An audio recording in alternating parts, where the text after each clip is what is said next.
Yo, What up? what's good? Everything today, my man. Thing? Oh, hang on, I gotta close my door. Hang on one second. I think I want this one. Perfect. All right. I need better lighting. Your picture looks great. Mine looks like garbage. Well, it's because I moved up to the front of the office today, and we have a rare, glorious, sunny day. So It's beautiful. we're making it count. As soon as we're done, I'm going for a 3 mile. Ooh, you recovered from the 5 miler yet, or I do 5 miles a day. That's the goal. got it? So I do five. I try to do 2.5 and 2.5, but yeah, yesterday was Sunday fun day, so it was just all the garbage yesterday, and I'm feeling it today. I am dragging ass today is what I'm doing. I almost dipped into that LOR vodka that I found.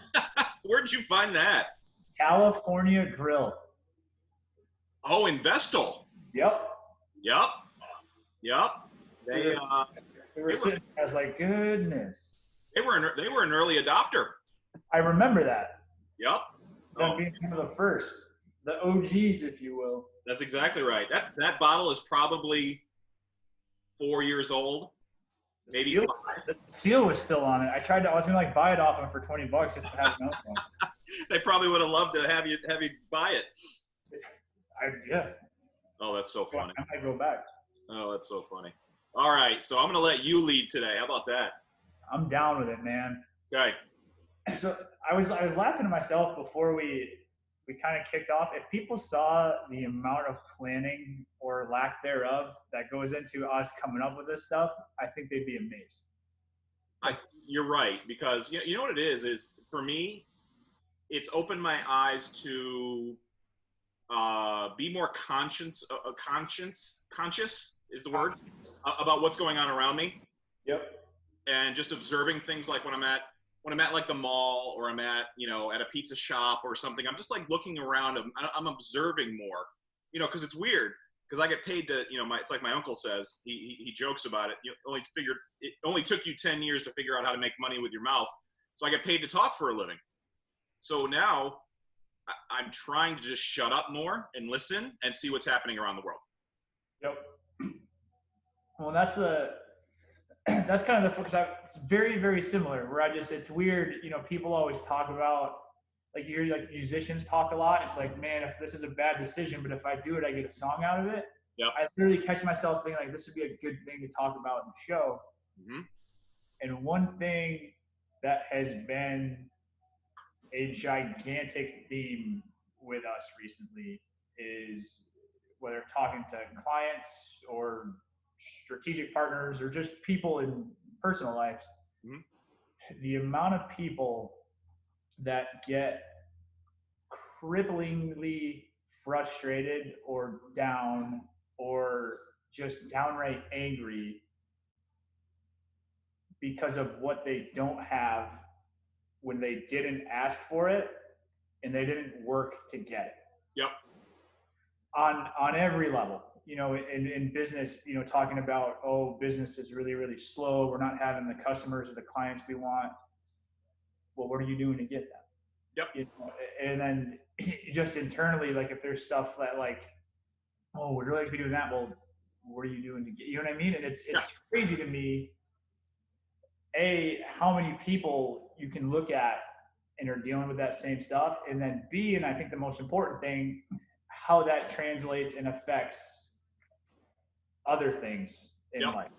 Yep. You know what I mean? Where, like, we talk about kind of bottling up frustration when, you might be frustrated because you're feeling overworked, and because you're feeling overworked, you're lashing out at other people, but you're feeling overworked because you have too much going on and you didn't ask for help, and you know what I mean? And just drilling all the way back like that. Yep. It's crazy. That's been a huge theme for us. And it's been interesting to watch, even just internally. Like, I am the number one guilty party of not asking for help when I need it, yep. Because you get so used to not having it a lot of times in what we do. Yep. And, we were going through kind of all of our end of year internal business finance stuff, and I got real short tempered with the guys. And then I'm like, I haven't told them the 39 things that are stressing me out today. So I Yep. stopped, took a step back. I'm like, hey, here's what I have going on. All of this, like, just fucking give me a minute. You know what I mean? And everything smooth sailing after that. And it just makes you think, how many more times is that at your root issue? Mm-hmm. And it's easy to watch in your personal life, but even in business too. You know what I mean? A lot of people will complain about, oh, business is slow, you know, because of the weather or the time of year, or, you know, Or the economy or this or that. Yep. insert whatever reason you want to insert here. But when you look at it, it's like, why is it slow? You know, when you haven't changed your interior or your menu or your offering or anything in 6.5 years, mm-hmm. how much of that do you own and are you in control of? You know, which has been, I don't know, it's been a really reflective thing, kind of a really cool thing to watch. It's very interesting that you say that, because I was just having a conversation with a friend of mine about that, about, you know, getting to, one of my mentors does this with me. We don't talk as often as we should, but he starts every single phone call. We probably talk once a quarter. And he starts every single phone call with, what are the top 3 problems today? Like literally, like here's your list. What are the top, like, what are those first 3 things that you're having frustration with, or you're freaking out about, or you are restricting you from growing your business? And he just hits it head on. I mean, he forces me to say out loud, I'm having a problem prospecting, or I'm having frustration with this client, or, you know, this co-packer is, you know, messing up my client's stuff. And he very systematically, I mean, with precision, he very systematically goes down and goes, okay, he literally makes me write it. I say it out loud, I write it down, and then I write down 2 or 3 things to solve that problem. He goes, and call me when you're done with those things. Like, it seems so simple because it's so simple. Yeah. And if business has been slow for 6.5 years, I mean, you need to make a list that is 10 pages long. Yeah. I had that frustration. It wasn't even really a frustration. Last week, I just kind of got this twinge. Like, when I don't prospect, like, you know, it's like one of those things. You should, you know, ABC, always be calling, right? Always be prospecting. Whenever I feel myself getting down, I just started this last week. I was on one of my walks and I felt unproductive. And I just felt like I was spinning my wheels for even 15 minutes. I was spinning my wheels. So what did I do? I took my own advice that I gave one of my clients. I opened up my LinkedIn. I recorded a 7-second video, personalizing it to somebody on LinkedIn. And I forget the gentleman's name. I literally went to A on LinkedIn. And the first guy that I saw, I go, hey, I'm potentially looking for some new clients. Do you have anybody in your network? And as soon as I recorded 3 or 4 of those things, I immediately let my shoulders down. And I said, not only are you trying to do a good job for your current clients, you're trying to fill the funnel for future clients. So that would be the advice I would give to this business owner. If it's been 6.5 years, do something different. Pick up the phone, call the people, call the party organizers at every single business in the greater Binghamton area. Yep. How long is that going to take you? Can I drop off a catering list? Can I drop off a couple free cookies? What can I do to earn your business? I guarantee you that person's going to feel better afterwards and grow their business. Oh, 100%. And I think it's, you know, not even looking at any specific example, you know, that's just one of a dozen, but like, it's crazy. You know, you talk about it being overly simple, but 99 times out of 100 it is. Yep. You know, because you know, somebody once told me, like, your mind can always run faster than your feet. Right. Exactly. You start thinking about problem number 17 and you're on problem number 2. And like, I know, like, even like with us, like when I freaked out at the end of the year and went back and rewrote our entire proposal. Yep. For as much as I felt lost in the middle of the ocean before I did that. Yep. I was 1,010% confident in not just where we were at, but where we were going and how we were going to get there after that. Yep. And it's crazy how easy it is just to stop. And like, literally, like you said, like fucking write it down. Okay, cool. Here's the problem. How do we fix it? Cool. And then all of a sudden it's like, oh, just do that. Yep. And then it's, but it's weird. You still have to go do it. And I think that's the other disconnect. I know that there's a lot of people, in business or in life where we've been complaining about the same things for months, if not years. Yep. And there's just no action being taken to correct that. We're writing down the problems like crazy, right? Mm-hmm. But that solution part and the call me when you're done, yep. It's just weird. It's hard for me to relate to that in a way. Yep. But like, here's the problem. Here's how I fix it. Where's the disconnect there? I think people lack accountability, and that's something I've been working on myself, is making sure that I have other people keep me accountable, because that's hard, especially as a solopreneur. Like, I have my list. Like, this is my list for today for all of my clients. This is what I have to get done today. Yep. That's me keeping myself accountable for my clients. But it's like last week, like when I asked you to call me out on getting my stupid HDMI cable up there so I could sit up there and edit videos, I did it. I called myself out because I needed to have that accountability. I think people are afraid. I think people are afraid of being held accountable because they're going to feel either weak or exposed or feel inadequate or something. I don't know what it is, but that's why I have that mentor, and that's why I continue to schedule that call with him, because I need him to say, what are Ben's top 3 problems today? Not yesterday, not tomorrow. What keeps you, and this is the term I use with my clients, what keeps you up when you get up and use the restroom at 3:30 in the morning? What is in your mind? I don't ever want, and that's why we try to strip those things away, because you need that time, you need that rest. And if you're worrying about something, or if you're worrying about that stuff, you're not going to rest, and then you're not going to bring your best the next day. And that's where it compounds, and that's where it gets really scary. 100%, and it's weird, and it's, I look at it, and that's where I look at kind of how I think that's why we've turned such a corner this year, because we've taken a step back from being the social media guys and taken a 2-foot leap into, let us be the marketing and strategy guys. Then, social media and all your digital marketing stuff, that's just the tools we use to go execute that. Yep. And it is night and day difference in the amount of success we have and how fast we have it. Mm-hmm. Because we used to just get directives from clients who, either just, they just don't have the time to invest in how do we have to communicate this in a way that'll work, and we would get it, like, that's not going to work. And then we would go post about it and like run our target stuff, and it wouldn't work. And we'd all sit there like, but for us to sit down and say, hey, we have to do these 17 things before we put it out there and start promoting it. Yep. It's just been crazy that, like, shit, we could fill that role too. Right. And you just look more and more and more. And I think it leads into a lot of the stuff that we kind of do together, mm-hmm. where, we're really kind of, laying the foundation and building the house before we worry about painting it and what kind of curtains we're going to hang. Yep. So that's been heavy at the top of my mind the last couple of weeks. It's just looking at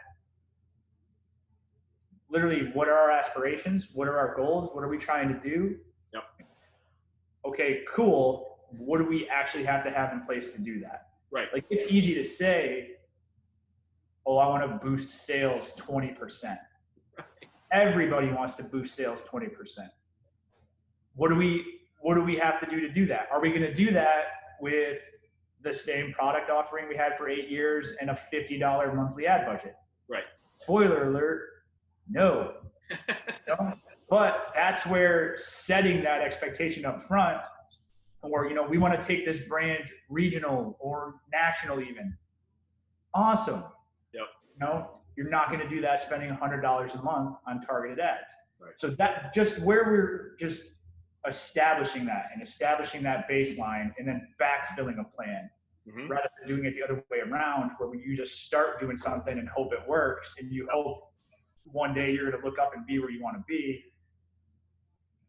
Just having with everything, right? Like, it's easy for me to talk about business in our process here, because that's what we do every day. But if it's, actually getting in shape instead of the analogy we use all the time, if it, improving whatever, okay, here's what it's going to take. You're not going to go to the gym one time for 3 hours and be ripped. Right. So that's been heavy on me lately.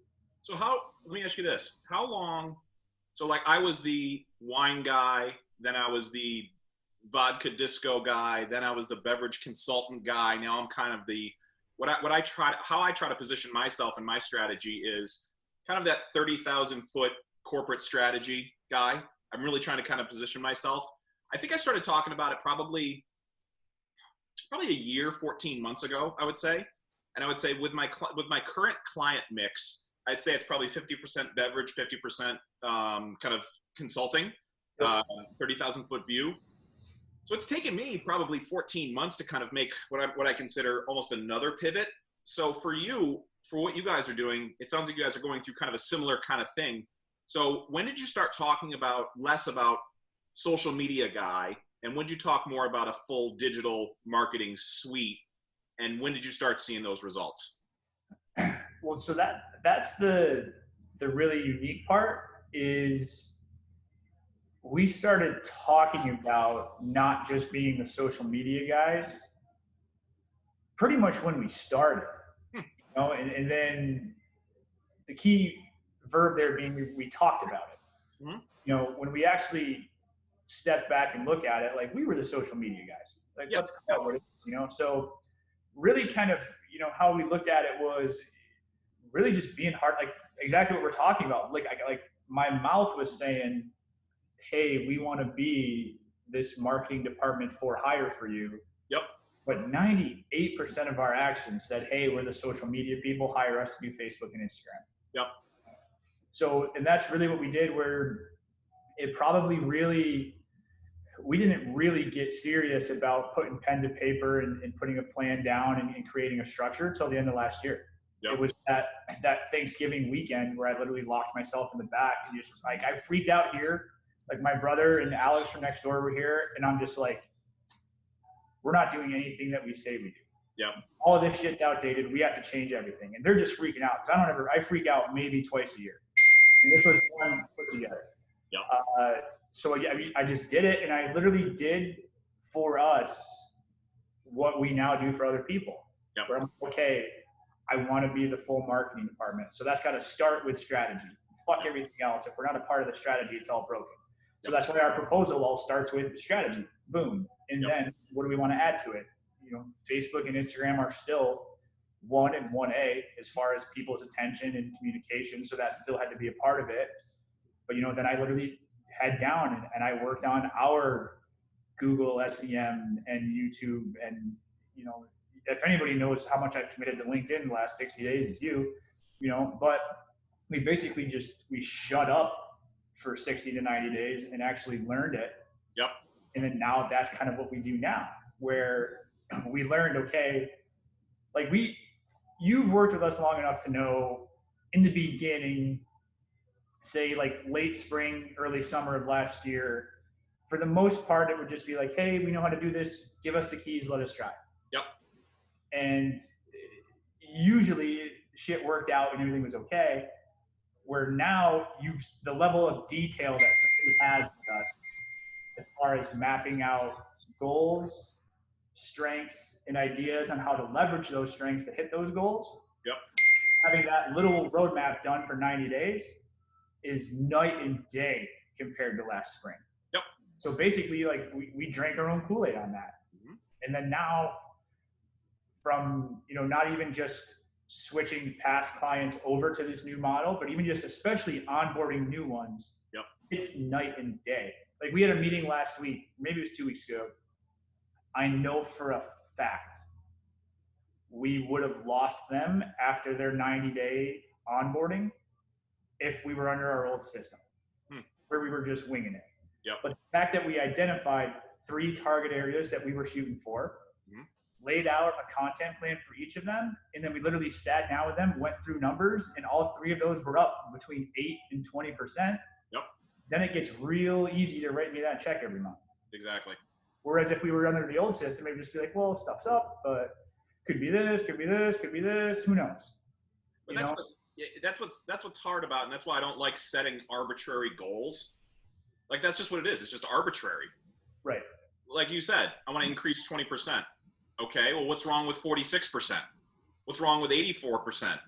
You know, I mean, just continue to push. I mean, be self-aware that you're not overloading yourself. You know, like if you have so many clients that you're not doing a good job for people, that's one thing. But what's wrong with 86% up? Nothing.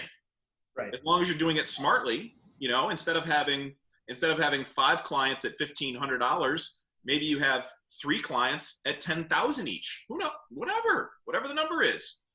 Well, and that's the thing. We have to be smart about it. I wouldn't say that it's arbitrary. So like when we sit down with somebody, obviously 9 times out of 10, the first word out of their mouth was, well, it has to make more than we're investing in you guys every month. Fair. Right. That makes a lot of sense. We have to be ROI positive. So that's always the first goal. You know, so 9 times out of 10, they'll say that, where we have to net profit more than we're investing in you guys and our ad budget. Sure. I'm like, great. I think that's a great first step. And we're constantly running these 90-day goals. Yep. Where it's going to change, you know, and basically why we do that is 9 times out of 10 people are rational. 1 time out of 10, someone's like, I should make 7x what I'm investing in you guys. And I'm like, awesome, dude. If I could guarantee that, I'd be charging a hell of a lot more than I am. Was that person in the beverage industry? Just kidding. But so, and that's just kind of, and it helps us be realistic, you know? And that's why, like, in part of our whole onboarding and in initial client survey, one of the things that we ask people is, you know, what's the best form of marketing and advertising you've ever used, and how did you track it? And oftentimes they tell us, I don't really know, we never really tracked it. And I'm like, okay, well then it's not super realistic to expect a 70% ROI on this, right? Right. And then we break down that wall of like, okay, let's be serious about this. Yep. And just putting ourselves on that level of literally the only thing we give a fuck about is the revenue that we're generating for you. Sure. Everything else is just nerd numbers for us to worry about, mm-hmm. you know. And then we have people that want to know that and want to be a part of that discussion. Awesome. Mm-hmm. More than happy to bring them behind the curtain with us. But just from the get, making it about revenue, mm-hmm. shit that's going to help them pay their mortgage and, you know, buy their kids uniforms and whatever. Like, it's just completely changed the scope of all of our conversations. Mm-hmm. So it's been, and granted, we're also only 60 days into this. So we're super early, but everything just feels right. And all of the stress and anxiety and uncertainty that we had 6 months ago, and frustrations when we lost a client that we shouldn't have lost because we were delivering for them, but we never set that expectation and had that conversation. Yep. That's on us at that point. So being able to kind of identify that and fix that has been cool and yielding positive returns so far, I'll say. So if you wanted to learn a new skill, let's say you wanted to do, let me just pull an arbitrary, things I've been working on. If you wanted to do shoot, produce, edit, and polish short films, if you wanted to be a short filmmaker and you wanted to sell that as a skill, teach other people how to be a short filmmaker or shoot it for other people or for clients, how long do you think that would take you to learn, practice, produce content until you felt comfortable to create a sales deck under teaching other people how to do short films? I mean, that would be tough because I think in a lot of ways it's dependent on, so let's just say arbitrarily it's somebody whose talents are going to lend themselves to that. Yeah, of course. Yeah. Personally, I straight up don't have the talent or the patience for that. But hypothetically speaking, if I did, I mean, I think,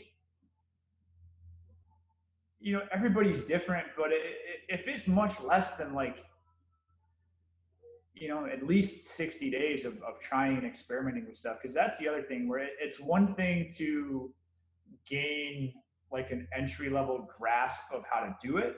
Yep. It's another thing to learn the nuance of it. Right. So like to use like what we did for an example, you know, really kind of taking a deeper dive into, you know, Google SEM and targeted YouTube campaigns and stuff like that. To gain a base knowledge of how to do it, that's a weekend. Right. You know, but to figure out how to make it a part of a comprehensive targeted plan where everything is working together and noticing, okay, if I use their template builder versus if I just do it straight up myself, how is that going to affect things like that? Yep. I don't think that ever ends. Yeah. You know, and like with the short film production as an example, so much of it is also dependent on what's out there. Yep. You know, where I have a very high threshold on where I think we need to be from an aptitude standpoint here before I'm going to take people's money to do it, because we've set our standard and our reputation that high. Yep. You know, with something like that, even if you're at a, you know, a C plus B minus level compared to an A level normally, that still might already be higher than what else is out there. So, I mean, at that point, you know, the old, like, you're worth what somebody will pay you. So, like, I mean, put it out there. Right. You know, like you and I talk about it all the time. If you told either one of us 3 years ago you charge what we're charging now to do what we're doing, I'd have laughed you out of the room. You know? It's insane. And I think that the one thing is that I always tell people is that in the world that we're living in right now, from a marketing and a branding perspective, no one knows anything. Yep. We don't. Just because it's changing so fast. Yep. And even if you're an expert today, you're going to be a rookie by April. You know, and it's just, and which is fine, because if you accept that and you embrace that, it gets real easy. You know? Yep. So, you know, I don't know. I think it's, for me, it's a gut feeling. You know, if I feel like, you know, I'm cool to put my reputation at stake for this at X number of dollars a month, then we'll do it. Yep. And then if you, and then it's like everything else. It's all feedback driven. If you put it out there and it's crushing and people aren't batting an eyelash when you tell the price, guess what? You undershot what you should be charging and you should raise your prices. Everybody's looking at it and saying, fuck that. You overshot it. And then you like, it's more feedback. It's different feedback. That's more feedback though. Right. It's, you know, then you bring it back down. And it's just, it's one of those things that the more you can be comfortable with just constant fluidity there, the better spot you're going to be in. Because then the other thing is that, you know, short film production is going to turn into live podcast production. Exactly. That's going to be a whole different setup and a whole different level of inputs and all that kind of stuff. So, yep. And that's, I guess, the basis of my question was to bring it full circle. Like, if you're in a situation where revenue's stagnant, you're miserable, you have all these problems, you have all of this, like, it's not, if we live in an economy now that you can make money doing anything you want. And if you drive to an office, I was just having this conversation last week, I would die if I had to put on a suit and drive to an office every single day. I literally would die. I couldn't do it. Used to do it. I can't do it anymore.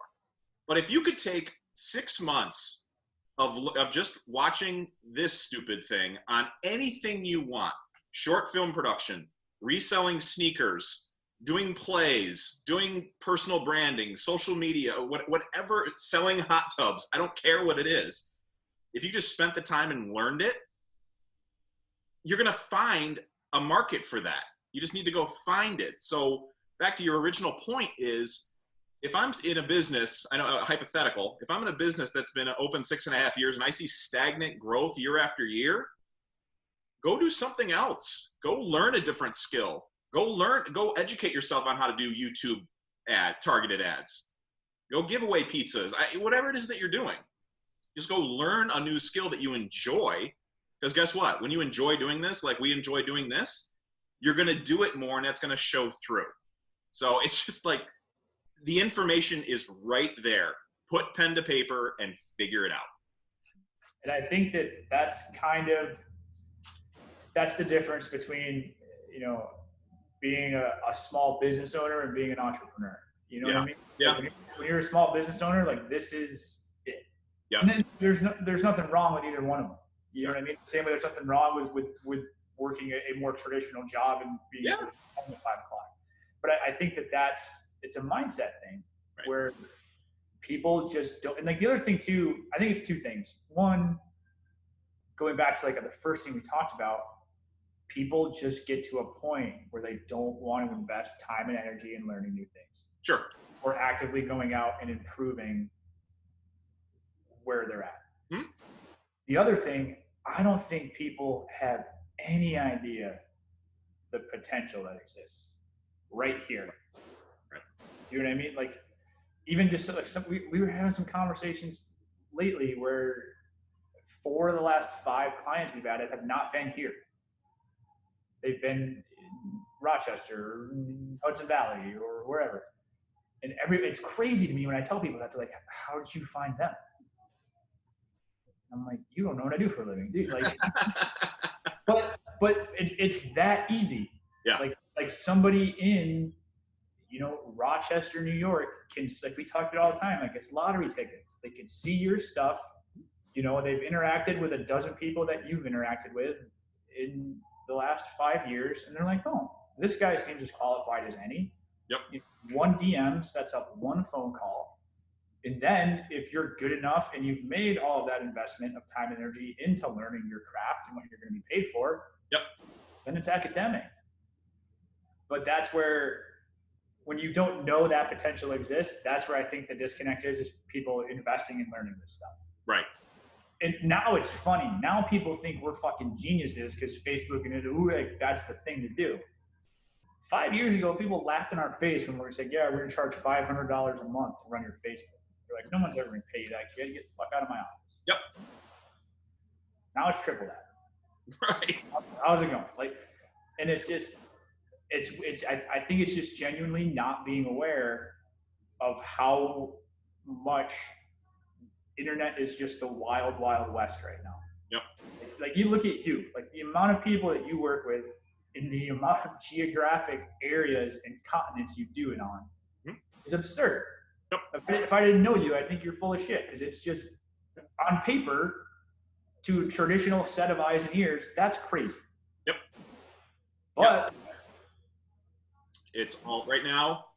It is Australia, Seattle, Los Angeles, Chicago,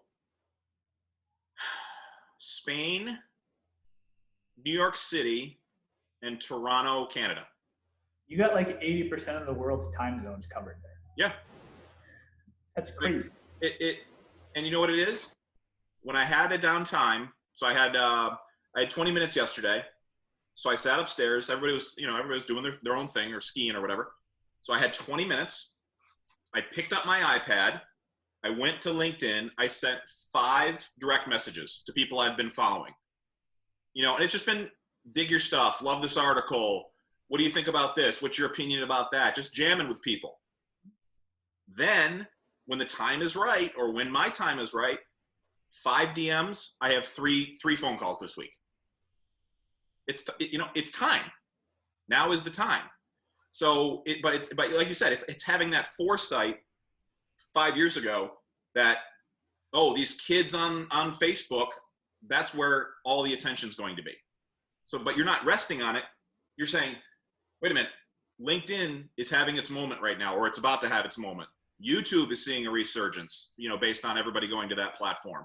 So you're not waiting for it to happen. You're just becoming an early adopter, getting really good at it. And then when the spotlight is on it, be like, yeah, I can do that too. You know how many awkward 15-year-old kids dance videos on TikTok we've watched in the last fucking 6 weeks? Absurd amount. Like, I feel weird about it. Yep. Also, watching people go from 0 to 600,000 followers. Didn't misspeak there. That's a 6, 2 zeros, a comma, and then 3 more zeros. 600,000 followers in 3 months. Yep. If we got people 600,000 real followers on Instagram in 3 months, we'd be fucking legends. But like, It's just happening. So it's figuring out, okay, how do we take that and help people sell more pizza or cars or prom dresses or, you know, anything that people want us to do? Like, that's where it has to be. Yep. You know what I mean? Like, one of my friends and former well, I guess current business partner still, has a text saved from me from 2011 where we were talking about running all of our community social media. And he's like, what about Instagram? I'm like, fuck it, you take it. Instagram's never going to help us. So he likes my ignorant, young, know-it-all self. Anytime I get a little too big for my britches, he likes to bust that one out, which I think is great. And it's because it's the one thing that we've learned. We're like, okay, you don't get to ignore stuff now. Right. You have to be present on all of them. And it's one of the reasons that we've changed so much of our stuff. And it's one of the reasons that we always will. Like, how are we going to sell shit on TikTok? I have no idea. But I know we're going to have to. Yep. You know, so it's just being aware and just, like you said, like, be the expert when the time gets here. I hope Simone or Klinkster see this because I just busted out. You know, Simone will see it. She watches it. I know. She's going to be a pod. That's what I have to get done this week. That's on my to-do list. I got to get the podcast done. I could see her. I could see her on the treadmill, listening and consuming. That's going to be her thing. All right. So last question for you. I get this question more than anything every single time. I'm stuck. I don't know what to post. My day is repetitive. It's the same thing over and over. I sit in an office or I walk the dogs or this. I'm stuck. I don't know what to post. What's your answer? First question is, well, what do you want to do? Right. You know, that's where it's not that people don't know what to post. It's that they don't have a plan. They don't have a goal. Once you have a plan and a goal, what to post gets very easy. That's where people fuck up. They want to just tell me what to post right now so I can just go. Yep. It's not that easy. Right. What do you want to do? What are you trying to sell or build a brand around? Who are you trying to build it? Like, these are all things that you got to ask yourself and be very intentional about it. Yep. But, you know, once you do that, it gets real easy. You know, like we have an insurance agent we just started working with. And we're just laying out their first 90 days right now. And we were up in Rochester last week for the launch meeting. And she's telling us all this stuff about our rates are competitive. We just got this. I'm like, cool. Here's the weird thing. If we even mention the words come buy insurance in the first 90 days, something went horribly wrong. Yep. And they look at you like you have 6 heads. Right. But then you go out and you build this plan and you literally take them and you put them in their potential customers' shoes. Mm-hmm. Nobody gives a shit what your rates are. If they're close, you're fine. Yep. And that's like one thing I told her. I'm like, people, I laugh every time I see insurance or like banks especially advertise what their rates are. Right. I'm like, do you realize 90% of people have no idea if that's good or bad? Absolutely. 2.9%. Is that high? Is that low? Could be either one. I would have no idea. And like the people that you're selling to are people that haven't done that yet, so they sure as hell don't know. Right. So that's where I just laugh. We're like, just like figure out who you need and just make yourself a part of their conversations. Good. You know what I mean? Like, it's so basic, but that's where people get lost. And like, I'm just going to start posting whatever. And I see somebody else who has spent 8 years building their brand. They posted about what they had for lunch today and they got 600 likes. So I'm going to do what they did. Right. Not that simple. You know, I'm sure there's people that look at your stuff and they're like, oh, like Ben's just showing his life, like taking the top off the Jeep or going skiing with the kids or going out to dinner. He gets a fuckload of likes. I just have to do that. Yeah. Once you go look what he did for the last 9 years and then it's crazy. It is. And that's what it is, you know, today, like I'm thinking about it today. It's like, it's a gorgeous day out. As soon as we're done here, I'm going out, I'm going to take a client call on the road. And that's going to be the picture, just the sun and the snow finally melting and us finally getting outside and the dogs walking and try to, you know, going to Myrtle Beach in 3 weeks, trying to get into swimsuit shape. It's like all that stuff. Yep. But it's going to be one picture, and this is what we're talking about. It's just the documentation. That's where, and I think that's where people get so freaked out about it is you don't have to create anything. You don't. This is just an eye into what you're already doing. That's what it is. I mean, that's the picture I literally just took was this saying, here's my weekly kick in the ass that I need, you know, that I didn't think I needed, but guess what? I need it. But that is now part of the documentation. Here's what Adam and Ben are doing to better their own stuff so that, you know, they can eventually help other people do that too. That's what I tell people all the time. It's just a behind the scenes feature on literally what you do every day. That's exactly what it is. Exactly what it is. I think that's a good one to end on, my man. That felt good to me. That felt right. Good. All right. Well, I'm gonna hit episode 2 tonight. I'm gonna start editing that. I'll get it to you on. Did that Google Drive work for you? I haven't looked at it yet. I'm sure it did. Okay. I will continue to do Google Drive, and then I'm gonna download all the podcast apps that is on my agenda for today and tomorrow, because that's the part. I love the video content. I love the editing part of it. It's excellent. I think the podcast version is going to be a big piece of value. For the long form of it, without question. Yep. It's that. What does Gary Vee call? He calls it that passive consumption. That's something I can do cleaning out the garage. That's something I can do walking the dogs. That's something I can do wherever, whenever. Simone can listen to it in her hangover workouts this weekend. I hope she sees it. That'll be awesome. Let's leave that little Easter egg in there and see if she picks up on it. Let's see how good she is. It'll be a test. That'll be solid. All right, man. Appreciate you. Back at you, buddy. Talk to you soon. See ya.